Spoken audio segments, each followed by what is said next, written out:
नरेश भैया तुम गुनगुनाते रहा तो का कह रहे, दोबारा कहियो भैया। बात पे ध्यान दियो।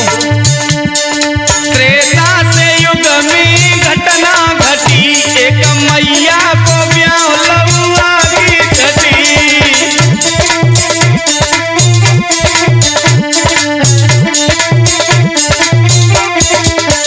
तुमने भाई कहले? बिल्कुल भैया। तो हमारी सुनो लला, बताओ।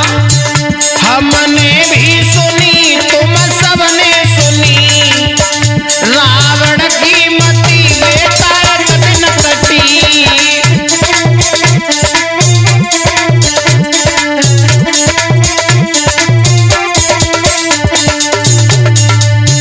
लला हमें जमालिम पत्ते कछु तुम ते काऊ ने पूछ लो भैया।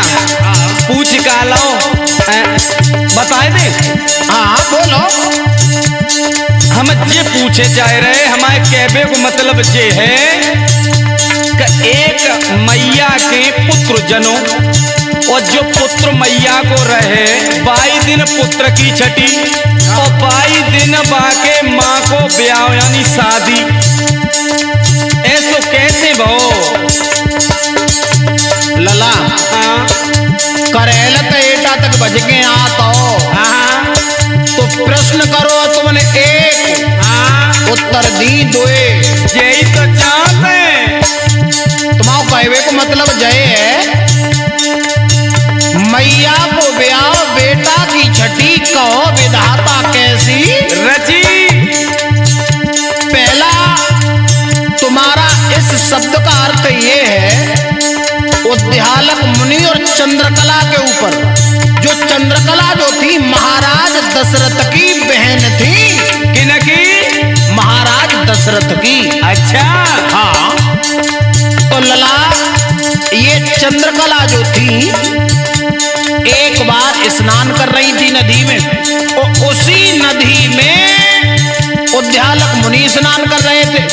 तो 22 समय बहो का उद्यालक मुनि का वीरपात हो गया। बड़े संत थे, तो वही वीर हुआ क्या लला, पुष्प बन गया, पुष्प फूल। अच्छा। चंद्रकला ने देखा कि बड़ा सुंदर पुष्प है, चंद्रकला ने वह पुष्प को उठाओ मनोजू और सूंघ लाओ। जैसे ही नाक के द्वारा सूंघो तो चंद्रकला कुआरे पे ही गर्भ धारण कर जाती है। लेकिन चंद्रकला जब गर्भ धारण कर जाती है, ये सब बात मालूम पड़ी तो चंद्रकला का जब विवाह हुआ था, बात पहले चंद्रकला के एक बच्चा पैदा हो। अच्छा।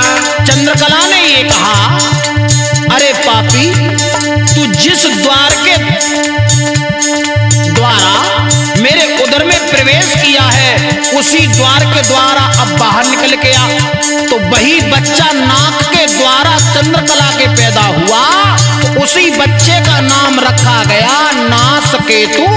बिल्कुल सही। और वह नासकेतु को जातना लला छठी हती, और 22 दिना चंद्रकला और उद्यालक मुनि की शादी रची।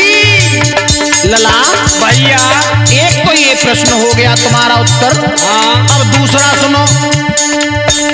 अरे हमने सुनी तुम सबने सुनी, रावण की मति नीते कदिन कटी।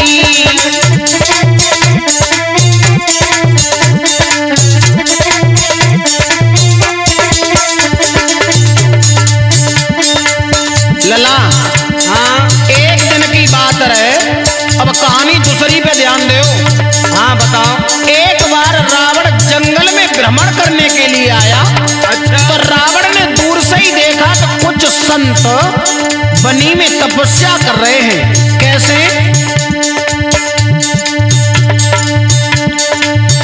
अरे वन में रहता है कछु संता, बैठे भजन करे भगवंता। अरे वन में रहता है कछु संता, बैठे भजन करे भगवंता।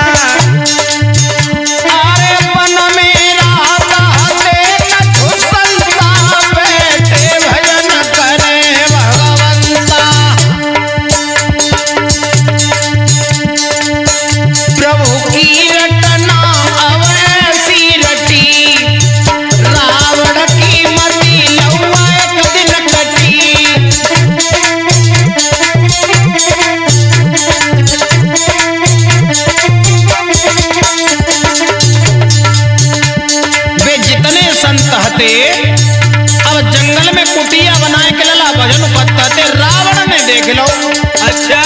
ये महात्मा भजन करता है, लेकिन बाई समय पे को अतरज होएगा।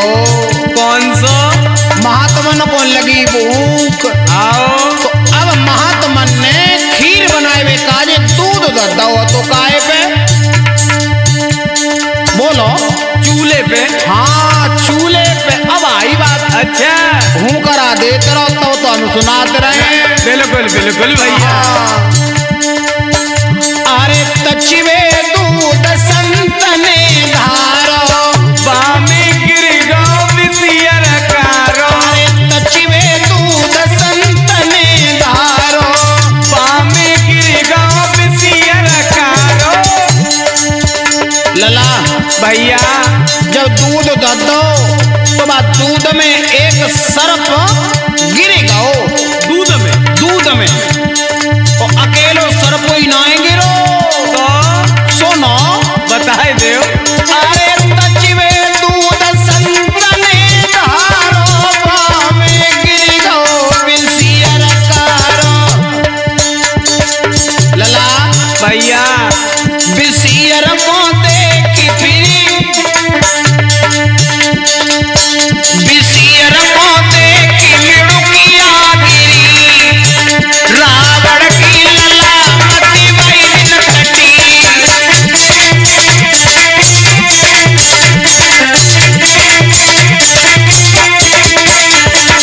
लला भैया बहुका अब मिड़ुकिया देख रही हती कि जामे दूध में सर्प गिर गयो है, और अगर जब दूध की खीर को संतन ने खाए लो तो अनरत हो ही जाए।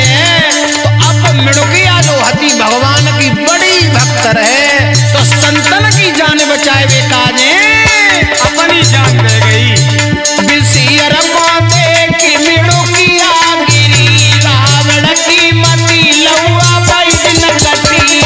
त्रेता से युग में घटना घटी, एक मैया तो ब्याह लौआ की छठी। हमने भी सुनी तुमने भी सुनी, रावण की मति नीत एक दिन कटी।